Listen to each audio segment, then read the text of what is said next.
Hoje nós estamos recebendo, na última sabatina, né, que por sorteio, o professor Chaides. O professor Chaides, candidato pelo PDT, nasceu uma família humilde, cresceu na roça, aprendeu carpintaria com o avô, inspirado pelas obras de Oscar Niemeyer, decidiu aos 12 anos seguir a arquitetura. Recebeu uma bolsa de estudos da Prefeitura de Liberdade, em Minas Gerais, com a qual estudou em Juiz de Fora, também em Minas.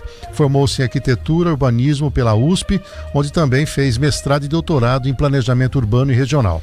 Em Bauru foi secretário de Planejamento entre 93 e 95 e inovou ao conquistar terras sem desapropriações para a construção de avenidas, parques e equipamentos públicos. Foi responsável pela ampliação dos distritos industriais 2 e 3, área do SESI Horto, além dos projetos de desfavelamento do Fortunato Rocha Lima, né? Vila Tecnológica, sistemas de creches, escolas e postos de saúde. Coordenou vários planos diretores pela Unesp e o programa de reconstrução de São Luís de Paraitinga, em São Paulo. Se especializou em legislação urbanística que favorece todas as classes sociais. Seu desejo é planejar e construir uma cidade mais sustentável, humanizada, inclusiva e emancipadora. Então essa é a apresentação do Chaides aqui na bancada para acompanhar também a sabatina. Kleber Santos, bem-vindo. Kleber, assessor. Bom dia, Café, bom dia, amigos. Também João Jabur, bom dia, Jabur. Bom dia, Café, bom dia a toda a nossa grande audiência. E Ricardo Bizarra, bom dia, Bizarra. Bom dia a todos. Chaides, bem-vindo mais uma vez, prazer em tê-lo aqui para nós encerrarmos essa série de sabatinas com os candidatos a prefeito. Bom dia, Café, bom dia, Bizarra, bom dia, Kleber, Jabur. É um prazer estar aqui para a gente falar das propostas e dos problemas e como que nós podemos resolver. Muito bem, a partir de agora a gente vai colocar o relógio como regra pré-definida. Serão 2 blocos de 20 minutos, né? Vamos fazer os primeiros 20 minutos, o intervalo, depois o restante. Se houver aí uma compensação de tempo no primeiro bloco, a gente acrescenta ou diminui no bloco seguinte, mas o total será de 40 minutos. Chaides, a gente sempre tem perguntado aqui de cara, já até foi uma ideia aqui do Kleber, né? O Chaides pelo Chaides, né? O que você falaria do Chaides, além de tudo que a gente já relatou aqui na apresentação do seu currículo? Eu diria que é um Chaides humanista, um Chaides preocupado com as questões sociais, compreendendo que o nosso partido, o PDT, é um partido que tem muita clareza sobre o papel da gestão pública, né, que é resolver os problemas da maioria da população que de fato precisa do poder público, porque quem não precisa resolve as suas vidas, da educação, da saúde, do trabalho, né, do emprego. Agora, aqueles que, a maioria que precisa do poder público é que acaba sofrendo por, muitas vezes, uma má gestão, uma gestão omissa, e esse é o papel fundamental. E de quebra nós temos que incentivar a geração de emprego, temos que incentivar os empresários naquilo que ajuda nisso, fazer as parcerias inteligentes que sejam capazes de alavancar isso. Muito bem, Kleber Santos. Chaides, a gente sabe que desapropriação é um tema bastante espinhoso, né? E a gente viu aí que muitas vezes, até porque isso muitas vezes gera questionamentos em relação a valores pagos, muita polêmica. E durante seu tempo como secretário de Planejamento aqui em Bauru, você adquiriu áreas para projetos urbanos sem recorrer à desapropriação. Como é que funcionou essa estratégia e hoje isso seria possível? Muito mais hoje, Kleber. Quando eu fui secretário de Planejamento, eu era um jovem, 33 anos, e a legislação nossa não tinha o Estatuto da Cidade, era só a 6766 de 79 que ajudava nisso. E depois de 79 veio o Estatuto da Cidade, que é uma conquista técnica, política, social, e que em Bauru não tem nada praticamente implementado, né? Ficou atrasado. E até hoje, passaram vamos falar depois do plano diretor de 2008, Rodrigo, Gazeta, agora Suelen, e não implementaram nada nesse sentido da gestão, que eu chamo, o meu pós-doc, em gestão econômica de cidades. Como fazer cidades de uma forma inteligente, com parceria com iniciativa privada e com ganha-ganha-ganha, né, ganhando todo mundo, e sem ter esses ônus que Bauru tem uma trajetória. Eu estudei isso no meu doutorado na USP e depois da gestão. E a estratégia era simples, né? Era você olhar Por exemplo, nos casos iniciais, Avenida Nações Norte, Mussa Tobias, Lúcio Luciano, a continuidade da Duque de Caxias, que passa ali pelo Relógio do Sol, que é um projeto meu, era olhar e falar e pensar o seguinte: olha, se a iniciativa privada, se os donos de terra, que vão ficar com a sobra da terra, vai valorizar muito mais, né, por que não contribuir com a doação da terra? Naquele caso era doação, era uma doação compromissada do poder público, fazer calçada, fazer avenida, às vezes até o cercamento do lote para as pessoas. E isso foi uma estratégia que deu muito certo, né? Então foram cerca de 400 mil metros quadrados de terras que não valiam quase nada e que foram compreendidas dessa forma e que gerou a possibilidade depois da Nações Norte, da Mussa Tobias, que estrategicamente são duas vias importantes na cidade. E outros caminhos. Agora, depois do Estatuto da Cidade, eu tenho insistentemente trabalhado com planos diretores, alguns muito inovadores, né, de São Luís do Paraitinga mesmo. Lençóis Paulista, em 2005 fui eu que coordenei o plano de Lençóis, que ainda hoje estimula a iniciativa privada. Lençóis não está tendo grandes problemas de insegurança jurídica, as coisas assim, porque tem um plano bem feito. Não porque eu fiz, é porque a gente usou uma estratégia de usar esses instrumentos. E hoje você tem uma série de outros. Vou dar aqui exemplos. Se a gente pegar em 97, a gente teve desapropriações feitas pelo ISO, que gerou aqueles traumas todos que acabou gerando a cassação dele posteriormente, não exatamente por isso, mas aquilo puxou cheques e desapropriações de áreas que eram para ruas, para áreas verdes, áreas institucionais, que na verdade deveriam ser doadas para o poder público do loteamento e que ele desapropria. Quer dizer, é o avesso do papel do poder público. O Parque da Água Comprida, que tem 23 minas, foi desapropriada por ele, né? Aí, olha o histórico. Isso se a gente colocar nos valores de hoje, dá em torno de 30 milhões de reais que foram jogados no lixo que não precisava. Se você pegar no governo do Rodrigo, a tal da floresta urbana, se você pegar o artigo 67 do nosso plano diretor, tá lá um outro instrumento aí do Estatuto da Cidade já, transferência do direito de construir. Se tivesse sido regulamentado por ele, depois pelo Gazeta e agora pela Suelen, nós teríamos evitado mais 30 milhões de desperdício do dinheiro público.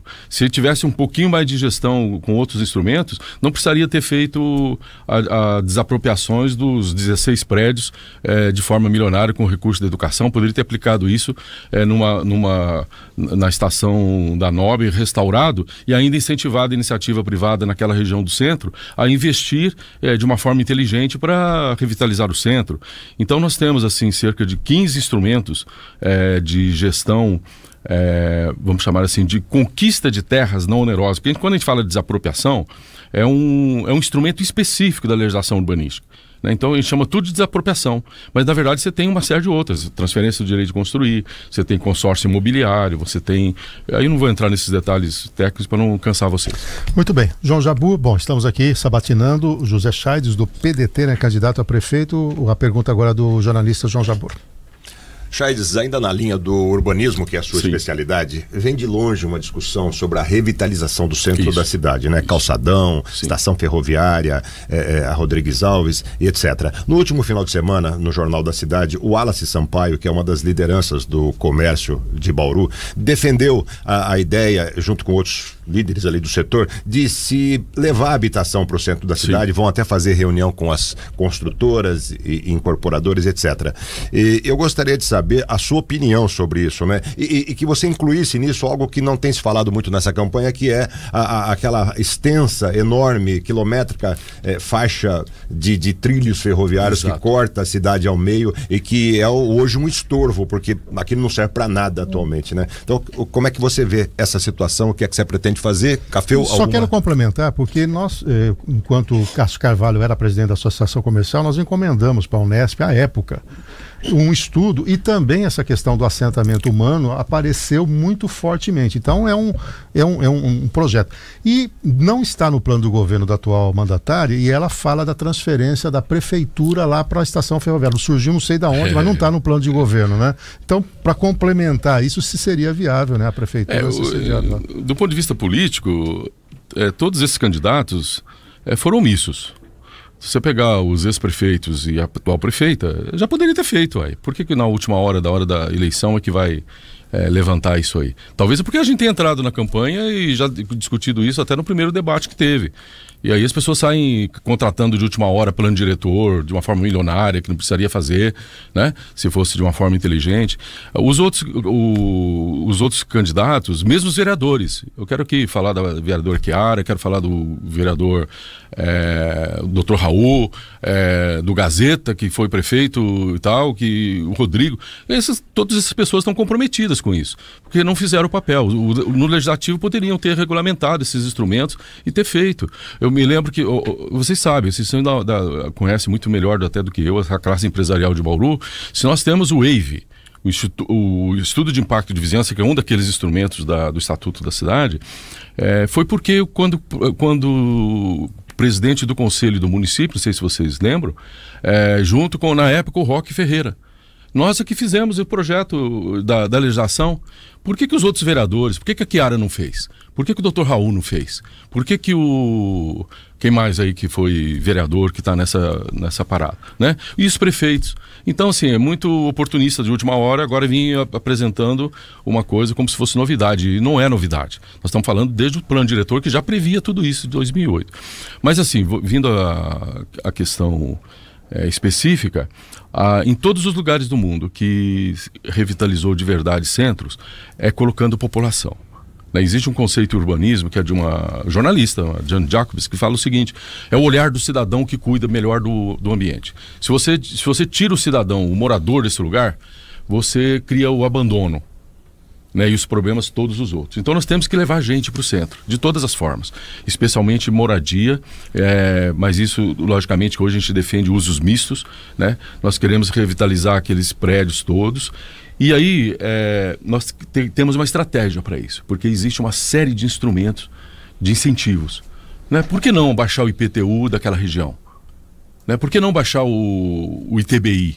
O ISS agora, com a nova legislação, tem algumas diferenças, né? Com esses novos nomes aí. Mas, por que não o WAVE, que é um instrumento de planejamento, ser cobrado de formas balanceadas, diferentes? Aonde é mais valorizado, a região sul é uma coisa, a região central pode ser muito menor.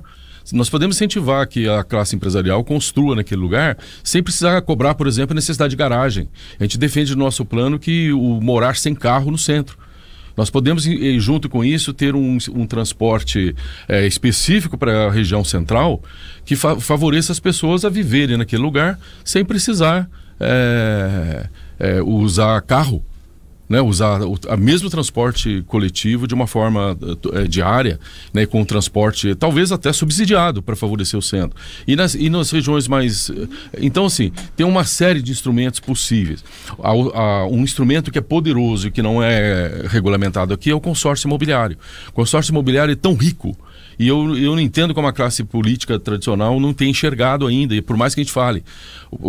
Por exemplo, o conceito mais clássico é assim: você tem uma área livre, uma região, um vazio urbano, né? A prefeitura conquista, ao invés de ficar fazendo esses asfalto meia boca na periferia, que daqui na primeira chuva vai ser destruído, tá certo? E sem galerias, como nós vimos ontem lá no Jaraguá, né? Por que não utilizar esse PAC, asfalto e etc., para fazer infraestruturas em áreas abandonadas, em áreas perdidas, em troca por área, em troca por terra? É um daqueles instrumentos. Você gasta em infraestrutura e troca por valor da terra. E a legislação fala até que a valorização pode ser cobrada nisso, e você tem terra subsidiada não, mas de graça não, em troca da infraestrutura para fazer moradia social. Seria uma permuta aí. Mas é uma permuta, mas é isso. E no centro você pode fazer isso, por exemplo, a prefeitura investindo com esses recursos para recuperar prédios até particulares, em troca de um andar, em troca de espaço para colocar equipamentos públicos no centro. Então, assim, existem uma série de instrumentos para reabitar o centro, se a gente quiser. São instrumentos urbanísticos, desculpa, eu sou urbanista, como o Jaime Lerner fez em Curitiba, sem ter esses instrumentos atrás, né? E gerou um centro que é desenvolvido. Então, nós podemos, como urbanistas, avançar muito nesse sentido. E desculpem, o médico oculista cuida dos olhos, o jornalista cuida das coisas. Eu tenho uma especialização que é essa área. Eu estou reivindicando o direito de dizer que eu posso fazer melhor do que todas essas pessoas nesse caso. Ricardo Bizarro. O senhor falou no médico oculista, então vamos falar um pouquinho da saúde do município. Eu estou aqui com o site aberto do portal da transparência da prefeitura, na relação de pacientes que aguardam vagas de internação. Nesse momento, nós temos 63 pessoas aguardando internação, sendo que uma pessoa já aguarda há mais de 8 dias. Professor Chaides, olhando um pouquinho também do seu plano de governo, o senhor revive aqui o médico Davi Capristano, que foi o secretário de saúde do governo Tugangerani, onde o senhor propõe uma descentralização da saúde nos bairros. Então nós temos esse problema dos pacientes que aguardam a internação, nós temos agora as unidades de pronto atendimento, que são chefiadas por organizações sociais, e a gente percebe as filas, a demora no atendimento, a gente percebe que não há um atendimento adequado e digno para as crianças e para os idosos. Como a gente resolver essa situação? E a cidade cresce. O problema é complexo, não é um problema de uma ponta só. Mas nessas emergências eu entendo que está tendo uma omissão da atual gestão e atreladas anteriores. Ter um hospital municipal não passa pela nossa agenda local agora. Primeiro porque custa muito. Nós tivemos agora conversando com o Dr. Sebastião da USP e do HC aqui, e ele mostra isso. Ele fala, olha, não tem condição de nós, a prefeitura, custear tudo que representa um hospital para essa ponta. Mas nós temos o HC. Nós temos o HC com leitos sobrando. É uma questão de estratégia, de negociação política com o governo do estado, né, para ocupar as vagas que estão necessitando. Temos tendo o apoio do Dr. Pedro Tobias. O Dr. Pedro Tobias está nos apoiando nessa campanha. E eu faço aqui questão porque ele autorizou a gente falar de tudo isso, não faria isso de outra forma. E ele tem dito a mesma coisa. São especialistas nessa área que está dizendo isso para nós, e nós estamos ouvindo as pessoas. Nós somos de ouvir, de participar, ainda mais numa área tão problemática e na ponta. Mas nós temos um problema grave, né? Porque se a gente pegar a proposta mesmo do Dr. Raul, você percebe que é uma visão só na ponta. É na ponta da doença instalada. É uma ponta depois que a doença já aconteceu e que a pessoa precisa de recorrer à emergência. Só que nós temos uma visão de saúde pública e coletiva, aí sim a menção ao Davi e ao Tuga, né, que foram do nosso partido e avançou muito nisso, que é o seguinte: eu quero mostrar para vocês, eu estou visitando os vários bairros carentes nesses dias, e é um absurdo você encontrar uma pessoa, um pai de uma família humilde, onde os 2 filhos são idosos, e o pai precisa de ter banho, né, e a família precisa ajudar, e é uma senhora que tem que ajudar, que a filha já tem 70 e poucos anos, não consegue pegar essa pessoa e levar para um banho, e a pessoa está lá, e você pergunta, escuta, essa pessoa foi visitada quantas vezes no último mês pelo PSF ou pelo EMAD? Nenhuma. Programa de Saúde da Família. Nenhuma. Aí você vai lá no Jaraguá, aí você encontra um cadeirante, né, na rua, você pergunta para a pessoa aí você vai aqui no Jardim Europa, na favela do Jardim Europa, que está a 100 metros da UBS do Jardim Europa. Você encontra uma família que tem um cadeirante, uma pessoa que teve AVC, os 2 lá, e uma família já idosa. Aí você pergunta também, escuta, quantas vezes veio? Não veio. Então nós temos que olhar, nós temos uma concepção, e eu tenho uma família, que eu tenho uma esposa que trabalha com medicina integrativa, com tudo que vocês possam imaginar de acupuntura, ozonioterapia e tudo mais, e uma nora que trabalha, e ela fala a mesma coisa. Ela fala, o grande problema das filas muitas vezes não é a ponta desse problema aí, é a questão que a pessoa não está tendo um atendimento lá pelo EMAD para cuidar dos idosos e tal. Nós temos uma cidade que tem apenas cerca de 100 agentes de saúde, quando Marília, que tem cerca de 400, e nós poderíamos ter quase 1000. E essa busca ativa de olhar na casa das pessoas, para não precisar ir para a UBS ou para a UBA nessas horas, é o que nós queremos trabalhar. E na ponta desse problema de saúde, você falou das crianças, nós temos um projeto. Aliás, nós vamos homenagear o Pelé, né? Esse atleta que nunca foi homenageado devidamente aqui, como um gênio. Não estou entrando em particularidades, como qualquer gênio teve problemas na vida, mas sempre foi homenageado no mundo. E esse cara nasceu para o esporte aqui em Bauru. né? Ele é de Três Corações, nasceu lá, mas aqui ele nasceu para o esporte. E nós estamos criando esse projeto Pelé, que é o seguinte: nós queremos integrar o orçamento municipal da educação, que tem sido mal utilizado, né? Nós temos perdido muito dinheiro da educação em fazer porcaria que não devia, e nós queremos fazer esse dinheiro junto com a educação. E nós temos a Ana Maria Daiben, que é uma especialista nessa área, junto conosco. Nós temos a honra de ter essa pessoa nessa área. Trabalhar integrado educação, saúde, esporte, lazer, para fazermos o quê com esse projeto Pelé? Pegar essas crianças que estão abandonadas na própria sorte, nas vilas e nas favelas, dar esporte, arte, dança, música, o que for necessário para essas pessoas, e junto com a família. E junto com a família desenvolver um programa que nós vamos contratar professores de educação física. Nós temos escolas de educação física aqui, monitores, para a gente promover saúde coletiva lá nos bairros, na ponta do problema, e junto com ele uma educação integral da nossa escola, que o nosso partido, o Partido da Educação, defende, para poder atuar de uma maneira, uma abordagem totalmente diferente do que vem sendo feito nesse sentido. Muito bem, são 7 horas e 52 minutos, nós temos ainda 1 minuto, nós vamos acreditar para você no próximo bloco, então nós teremos um bloco de 21 minutos. Continuaremos aqui a sabatina com o candidato a prefeito pelo PDT, José Chaides. Hoje o sabatinado é o candidato pelo PDT, José Chaides. A gente vai recolocar agora o relógio, 21 minutos, viu, Bizarra? Nós temos um crédito aí de 1 minuto do bloco anterior. Kleber Santos, para sua indagação. Chaides, Bauru é uma cidade que já tem congestionamentos em ruas e avenidas em determinados horários do dia. Com a sua experiência e conhecimento em planejamento urbano, quais as medidas que você propõe para resolver a situação atual e não deixar complicar ainda mais, porque a tendência, logicamente, é que continue aumentando o número de veículos aqui na cidade? Olha, nós temos, desde quando eu fui secretário, e ainda não está totalmente implantado, longe disso, uma proposta que a gente chama de multianéis viários, tá? Diferentemente de... Ela inclui fazer obras de viárias, mas especialmente de interligação interbairros, tá? Melhorando binários, sabe? Você pegando vias, você encontra situações muito particulares. Você pegar, por exemplo, a Comendador com Castelo Branco. Já melhorou bastante, mas você pode integrar esses sistemas.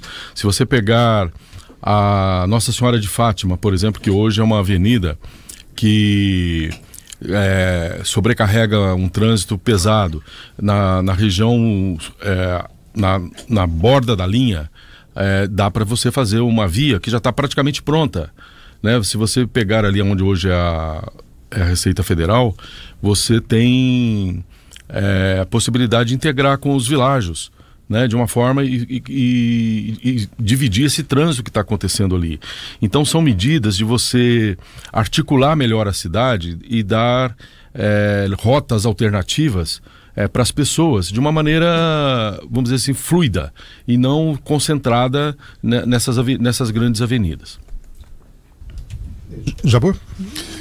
Eu queria abordar um tema bem atual e saber a sua opinião sobre um assunto que é um grande problema de Bauru. A manchete de hoje do Jornal da Cidade, para quem está na internet, está aqui o jornal: Botucatu constrói represa e garante a segurança hídrica. Isso não foi um tapa com luva de pelica, foi acho que um murro no estômago da classe política bauruense, né? Que se debate em relação a esse problema há muitos anos e não consegue soluções. E eu queria então saber do seu plano para a resolução definitiva da crise hídrica aqui em Bauru. Olha, essa é uma questão que falta ciência. Eu sou um cara ligado à pesquisa, nessa parte de planejamento. Já trabalhei com tragédias ambientais muito maiores do que a gente está vivendo aqui. E é uma questão de ciência. E é curioso, porque nós temos hoje em Bauru 4 universidades brasileiras estudando a questão das águas, o projeto SAC, não sei se vocês estão acompanhando, e eu estou acompanhando e participando indiretamente desse processo, mas universidades internacionais, por uma coisa sui generis aqui de Bauru, que Bauru foi deserto. As pessoas não sabem, mas essa região foi deserto há anos aí. E nós estamos matando as águas e matando as florestas e transformando. Aliás, nós já temos nuvens de poeira de vez em quando aqui, quando final dessas secas começa a água, vem uma ventania e já traz, como região de deserto. Então, a questão é científica. O que esse projeto tem dito? Que o Batalha, ele é uma água sazonal. E ele vai piorar com essas questões das emergências climáticas, né? E precisa de um planejamento nas cabeceiras dele, regional, para pensar a cultura agrícola, pensar se o eucalipto que está tomando a região vale ou a cana e etc. E porque isso está matando a produção de água do Batalha. E nesses momentos de seca, ele vai ser sempre problema. Então a solução definitiva não será pelo Batalha. Por mais que alguns achem que seja, não será. E aonde que nós temos a solução definitiva? É o aquífero Guarani. Só que o que nós temos de problema? A quantidade de poços próximas uma das outras, nas regiões, curiosamente, e não é coincidência, não vou ficar aqui entrando em detalhes técnicos, mas a região que está faltando água é exatamente a região que você não tem, que você tem a camada, que é uma manta do solo, a rocha aonde flui o aquífero Guarani, ela é baixinha, ela é curta, mas a região norte da cidade, né, na região da Bauru Marília e dali para frente até, e daí vai para a extensão toda do estado praticamente, você tem muita água. Então, na verdade, a questão é científica, você dosar a furação de poços com distâncias corretas cientificamente, com as profundidades corretas de onde tem produção de água. Tá? E é simples assim mesmo. Tá? E é nesse caminho científico que nós vamos investir. E não nessas vamos dizer assim... E aí, eu tenho que dizer politicamente, passaram aqui 2 prefeitos ambientalistas que não deram tanta atenção assim a esses problemas. O Gazeta, que é candidato, não resolveu o problema, pelo contrário, aliás, estendeu problemas da cabeceira do Rio Bauru. É um ambientalista que está ajudando a matar o Rio Bauru, porque o Rio Bauru está indo para o mesmo caminho do Rio Batalha. E nada contra os condomínios e tal, mas nós podemos fazer de uma forma diferente as parcerias com a produção e a construção civil nessa área, sem matar o Rio Bauru. O Chaides, existe um gargalo aí do ponto de vista do investimento. Eu tenho insistido nesse ponto em todas as sabatinas, que é o futuro da Funprev. A Funprev vem retirando 6 a 7 milhões de reais por mês do principal. Se a prefeitura não aportar uns 280 milhões nos próximos 4 anos, não vai estabelecer. E você tem uma série de investimentos a ser feito. Qual que é teu olhar sobre o futuro da Previdência no tocante da manutenção da sua viabilidade ao longo do tempo? Café, eu comecei dizendo que o nosso partido, ele defende a capacidade da gestão pública para a maioria das pessoas que depende do poder público. Isso significa a gente dizer que a gente precisa, a cada quadro que aposenta da prefeitura, nós precisamos substituí-lo e ampliá-lo, porque no final de contas a cidade está crescendo, né? Não tem jeito, essa é uma equação que não tem jeito. Não vai ser resolvida, não vai ser resolvida por terceirizações. Tá? Pelo contrário, cada terceirização que se faz, você está deixando de subsidiar a capacidade da aposentadoria de quem precisa dela depois. Então, essa defasagem, os quadros, por exemplo, do DAI estão defasados. Os quadros técnicos estão defasados. Os quadros da CEPLAN estão defasados. Da educação está defasada. Então, precisamos de professores. Na área da saúde, eu acabei de dizer que está. Então, ou a gente busca esse reequilíbrio a partir da contratação de pessoas de quadros próprios que dê conta dos serviços públicos que precisa, ou também a Funprev vai ter sempre um problema. Mas aí você vai trabalhar no limite da lei de responsabilidade fiscal. Claro, tem os dois pesos, né? Você tem de um lado contratações, obviamente quando você contrata, você gasta um pouco mais e diminui também a capacidade de investimento. Então tem que ponderar essa conta aí, né? Mas hoje nós temos aí cerca de um colchão, que não é grande, mas nós estamos falando aí de em torno de 8%. Né, de 44 a 52. 54 é o limite, o prudencial está na casa de 43. E hoje está na casa de 43. É a relação, só para ficar claro para a nossa audiência, a relação da folha de salário sobre a receita líquida do município. Então você vê, nós temos aí um colchão. Claro que não dá para fazer tudo isso de uma vez só. Nós queremos fazer isso de forma gradativa, de forma equilibrada, porque ninguém é louco de sair fazendo muito menos contra a responsabilidade fiscal, certo? Kleber? O Charles, na área de desenvolvimento econômico e combate ao desemprego, eu tenho visto alguns candidatos defendendo mini distritos industriais, que segundo eles algumas vantagens são a necessidade, a não necessidade de grandes áreas, e também evitariam deslocamentos porque o emprego ficaria no bairro, perto da casa do funcionário. Na sua visão, essa é realmente uma boa alternativa para a prefeitura apoiar e estimular? Eu concordo em parte com isso, porque dentro de um conceito urbanístico hoje, quanto mais você tiver o emprego próximo do trabalho, e dentre eles, áreas de lazer, cultura, esporte, tudo, você favorece o dia a dia da qualidade de vida das pessoas. Tá? Então é uma abordagem. Mas nós temos uma estratégia maior, urbanisticamente falando, que é o seguinte: nós queremos aproveitar esse eixo ferroviário que está abandonado aqui em Bauru. Tá certo? Se a gente pegar esse Y, eu falo que é um Y da ferrovia, que é um colar de diamantes que nós temos dentro da cidade, que está abandonado, literalmente. A quantidade de áreas que nós temos vazias, pegar o Triagem, pegar aqui na parte baixa do Jardim Europa mesmo, se você pegar ao longo do Córrego da Grama. Agora, quantas edificações abandonadas nós temos aí? Gente, nós temos um prédio que, se você olhar pelo Google, a hora que você vai baixando, é o primeiro prédio que aparece pelo tamanho dele, que é o antigo IBC, que tem cerca de 50 mil metros quadrados de área construída, que está sendo deteriorada. Quantas empresas nós não poderíamos estimular a ir para esse lugar? Eu falo que é um AMB de Bauru.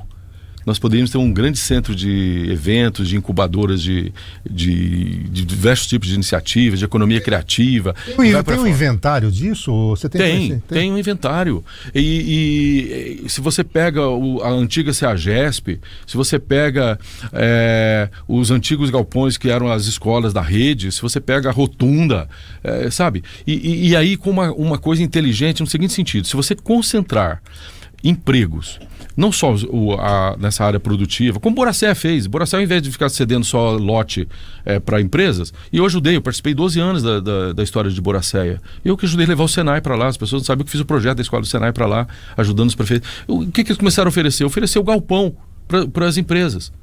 Olha, se a gente faz uma estratégia junto com a iniciativa privada, junto com o governo federal, e pega esses equipamentos, busca recursos, aí você concentra do lado disso moradia social, parques, áreas de lazer, áreas de esporte. Você tem um eixo inteirinho dentro da cidade, requalificado de uma forma urbanisticamente correta, que você qualifica todo mundo.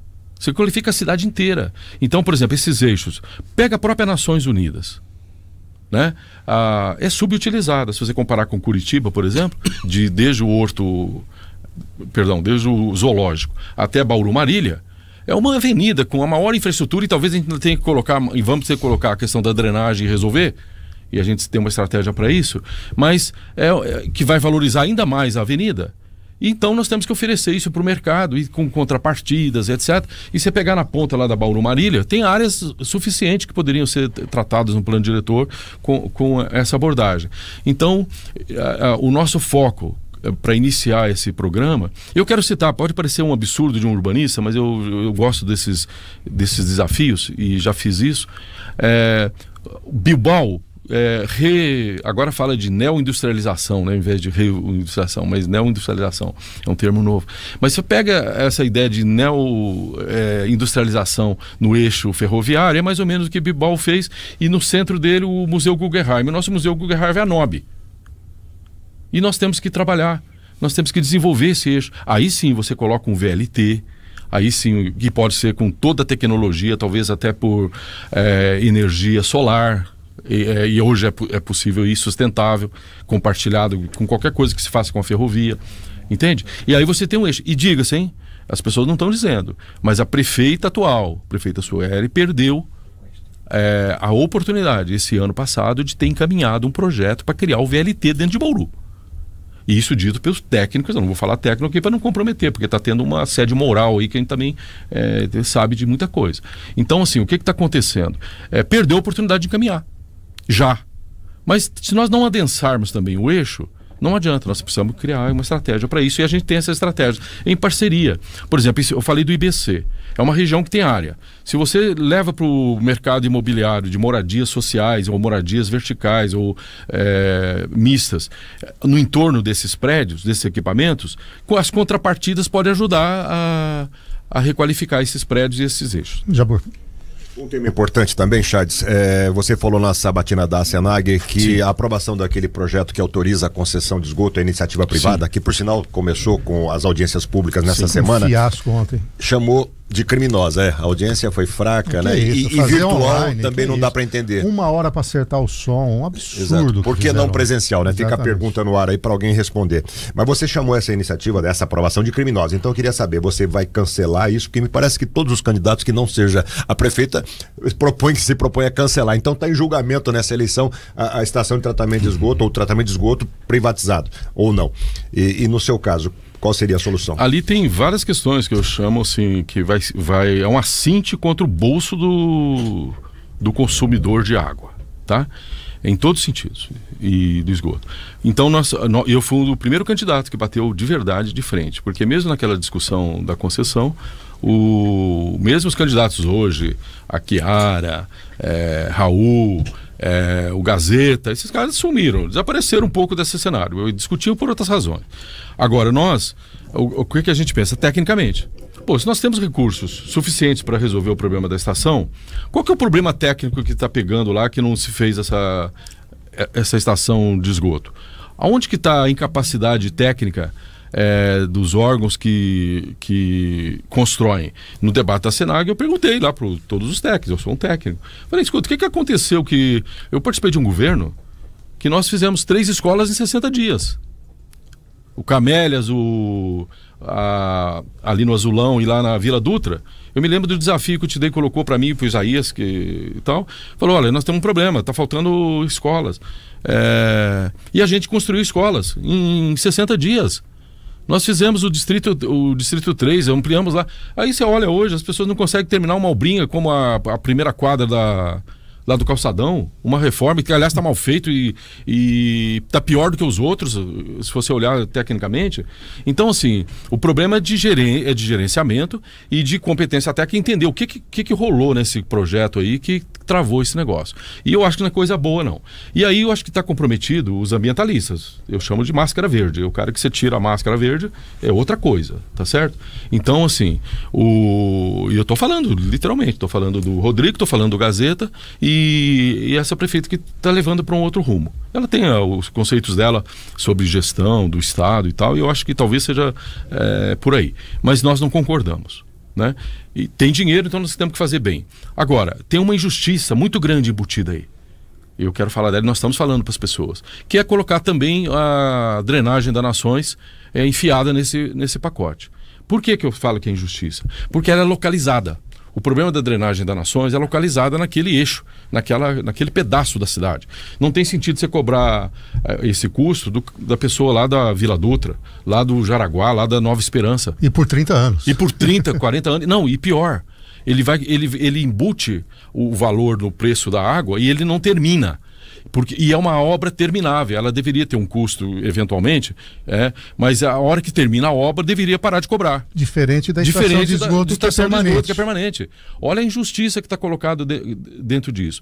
Pior, como esse custo vai incidir no preço da água, tecnicamente, quem mais vai sofrer com isso vão ser bares, lanchonetes, restaurantes, clínicas médicas, clínicas veterinárias, cabeleireiros e etc., que é o maior gastador de água. Agora, e às vezes num espaço de 200, 250 metros quadrados, que não joga água na drenagem. Ele não é o maior impactador da drenagem, é um pequeno impactador que vai ser a pessoa que mais vai ser onera e é a que gera emprego, é que gera trabalho e que vai ter que jogar no preço da... Você está colocando é que se fosse resolver o problema da drenagem da cidade toda, era uma outra consequência. E aí me permita ainda, apesar de ser técnico demais o negócio, mas assim, agora, vamos pensar. A Via Rondon que joga água substancialmente na drenagem nesses dias de chuva, vai pagar quanto? Nada. Os grandes estacionamentos de shoppings, que é um dos maiores impactadores nessa cabeceira, quanto que vai pagar por essa área, o tamanho de estacionamentos que está jogando água porque impermeabilizou? Praticamente nada.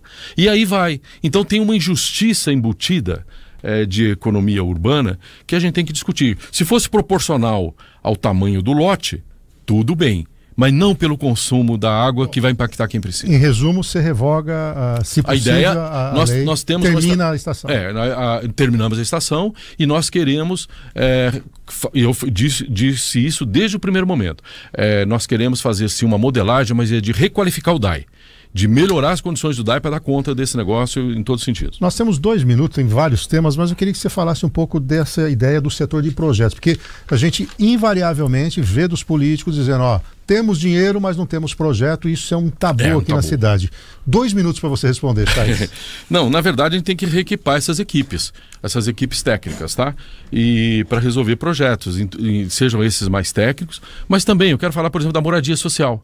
Nós temos 2 pontas na cidade que não estão sendo resolvidas. Uma é pensar a cidade. É ter uma equipe que realmente pensa a cidade. Nós estamos fazendo tudo no varejo, Café. Todas as ações desses 4 governos que passaram, os falsos ambientalistas e da Sueli, é atacar no varejo. Nós não temos um conceito de cidade que nós queremos, e nós queremos, como urbanista, recuperar esse sentido lá na ponta. Então nós temos que ter o Instituto de Planejamento, temos que ter uma equipe técnica enxuta, com parceria das universidades que têm competência e que não estão sendo utilizadas também.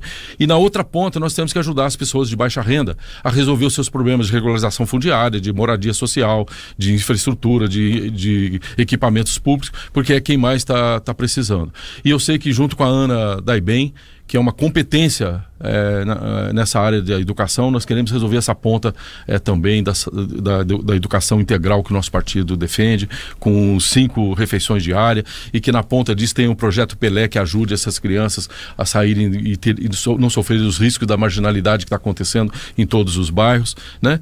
E não sei se eu vou ter mais 1 minuto para agradecer. Eu estou aqui, mas... Não, o agradecimento é pós-horário. Então tá. Desculpa.